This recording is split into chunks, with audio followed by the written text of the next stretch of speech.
संस्कृत में धातु के बारे में जानेंगे। धातु हिंदी में कहते हैं क्रिया, काम का होना। इंग्लिश में कहते हैं और संस्कृत में कहते हैं उसी को धातु। धातु जैसे क्रियाएं क्या होती हैं? खेलना, खाना, रोना, उठना, तो ये सब क्या होती है? धातु होते हैं इनको संस्कृत में। अब ये लगती है किस हिसाब से? काम का करने वाला एक है तो एक वचन, काम के करने वाले दो हैं तो द्विवचन, और काम के करने वाले ज्यादा हैं तो बहुवचन। ये तो हमारा वचन का हिसाब हो गया। लेकिन इसमें एक चीज का और ध्यान रखना होता है, वो होते हैं पुरुष। पुरुष हमारे तीन होते हैं, प्रथम पुरुष, मध्यम पुरुष और उत्तम पुरुष। सबसे पहले हम उत्तम पुरुष को जान लेते हैं। उत्तम पुरुष क्या होता है? आदमी सबसे ज्यादा अहमियत खुद को देता है।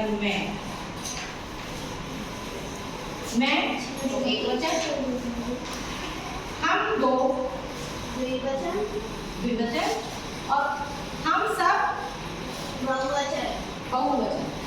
ठीक है, मैं एक वचन के साथ आमी लगेगा, हम दो द्विवचन के साथ में आवह लगेगा, और हम सब बहुवचन के साथ क्या लगेगा? समझ आया? उत्तम पुरुष में जो भी काम होगा उसके साथ में एक वचन, द्विवचन और बहुवचन के साथ में हम आमी, आवह, आमे ये लगाएंगे। समझ आया? ऐसे ही क्या है? कौन सा पुरुष है ये? मध्यम पुरुष। मध्यम पुरुष में एक खुद के बाद में आदमी किसको वैल्यू देगा? तुम। अगर तुम्हारी एक की बात हो रही है तो क्या लगेगा? सी तुम्हें, और तुम दो, तुम्हारी दो की बात हो रही है। जैसे भव्या है और ईशिका, इन दो से मैं कह रही हूँ कि तुम दोनों इधर आओ, तुम दोनों खड़े हो जाओ। इन दो की बात हो रही है तो क्या लगेगा? द्विवचन। तुम दोनों बैठ जाओ, कौन सा वचन लगेगा? द्विवचन, जो इनका काम हो रहा है बैठने का। और अगर हम करेंगे तुम सब की बात, तुम सब पढ़ते हो, पढ़ना काम हो रहा है ना, क्रिया पढ़ने की हो रही है, तो पढ़ने को संस्कृत में कहते हैं पठ। तो क्या लगेगा? है जोड़ देंगे पठ में, है ना, पठक। ऐसे ही अब आ जाता है प्रथम पुरुष। प्रथम पुरुष क्या होता है? जो मैं में नहीं है और तुम में नहीं है, उससे जो जितने भी बचे हैं वो सब क्या हो जाएंगे? प्रथम पुरुष। क्या हो जाएंगे? प्रथम पुरुष। इसमें वैसे कैसे होता है? हम बात करें किसान, प्रथम पुरुष एक है। हम बात करें बच्चा, हम बात करें किसी भी बच्चे के बारे में, दीपांशु, तो एक है, एक की बात हो रही है, तो क्या लगेगा? जो भी वो काम कर रहा है, पढ़ने का काम कर रहा है, तो क्या लग जाएगा? पठती। और हम बात करें दो बच्चे पढ़ रहे हैं, पढ़ते हैं, और हम बात करें बहुत से बच्चे पढ़ रहे हैं, पठंती। तो एक वचन में की, द्विवचन में कहा और बहुवचन में अंति। अब हमने जो ये पढ़ा है इसको हम करके देखेंगे कैसे होगा। चलो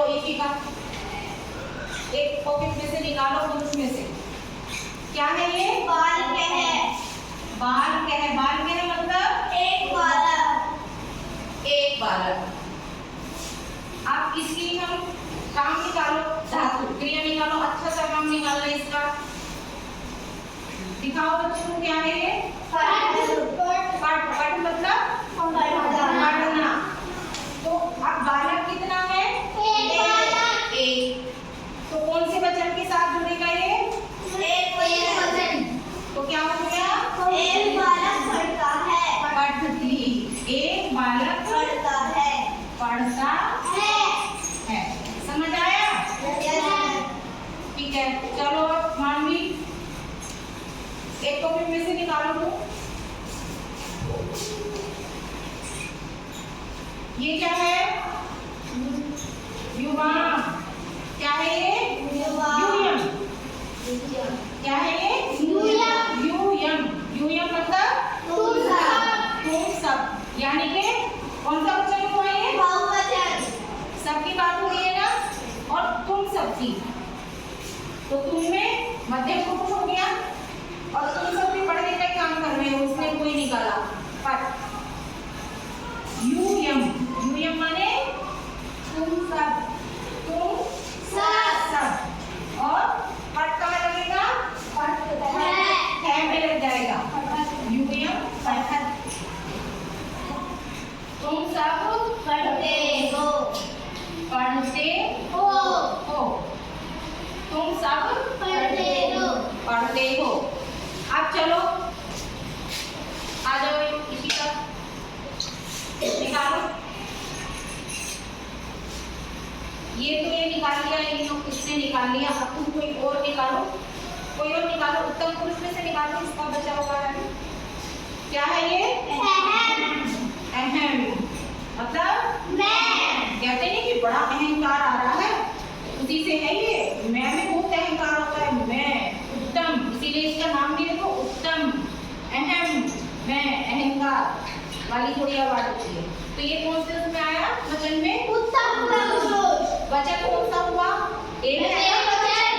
मैं अकेला, अहम, मैं, अहम मतलब मैं। अब इनका मैं का जब एक काम निकालो, एक काम बहुत हो रहा है, काम निकालो। क्या काम करेंगे ये?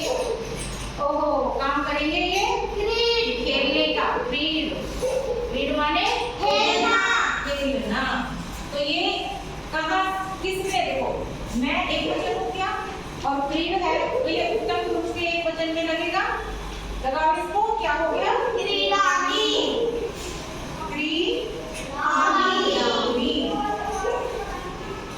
तो मैं खेलता हूँ। हमने ये क्रीड हमने यही क्यों रखा? हमने यहाँ क्यों नहीं रखा?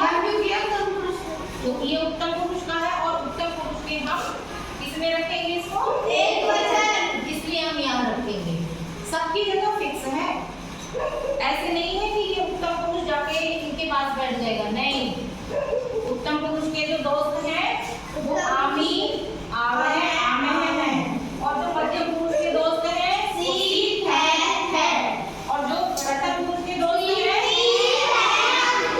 सीत है, अंति से दोस्ती रखते हैं प्रथम पुरुष, और मध्यम पुरुष सीत है, और उत्तम पुरुष तो जो एक है वो एक वचन में, दो है वो द्विवचन में, और दो से ज्यादा है वो बहुवचन में। तो इस तरह से हमने आज के लिए सीखा है कि हम कैसे धातु का प्रयोग करते हैं। समझ में आया?